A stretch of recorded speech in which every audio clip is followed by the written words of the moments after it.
بسم اللہ الرحمن الرحیم۔ السلام علیکم دوستو، آج کی اس ویڈیو میں ہم ذکر کریں گے جناب بہلول دانہ اور ایک تاجر کا واقعہ۔ ایک دن ایک تاجر بہلول دانہ کے پاس آیا اور پوچھا کہ حضور میں کیا خریدوں؟ جناب بہلول نے فرمایا کالا کپڑا لے لو۔ تاجر شکریہ ادا کرتے ہوئے الٹے قدموں سے چلتا ہوا واپس چلا گیا اور جا کر اس نے علاقے میں دستیاب تمام تر سیاہ کپڑا خرید لیا۔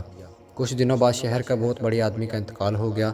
رواج کے مطابق ماتمی لباس کے لیے سارا شہر سیاہ کپڑے کی تلاش میں نکل کھڑا ہوا۔ اب سارا کپڑا اس تاجر کے پاس ذخیرہ تھا۔ اس نے منہ مانگے داموں فروخت کیا اور تاجر نے اتنا نفع کمایا جتنا ساری زندگی نہ کمایا تھا، اور بہت ہی امیر کبیر ہو گیا۔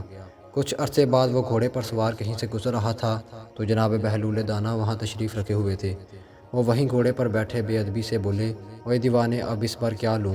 بہلول نے فرمایا تربوز لے لو۔ وہ تاجر بھاگا گیا اور ساری دولت سے پورے ملک سے تربوز خریدے۔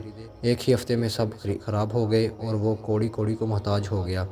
اسی خستہ حالی میں گھومتے پھرتے اس کی ملاقات جناب بہلول دانہ سے ہو گئی تو اس نے ان سے کہا کہ یہ آپ نے میرے ساتھ کیا ماجرا کیا؟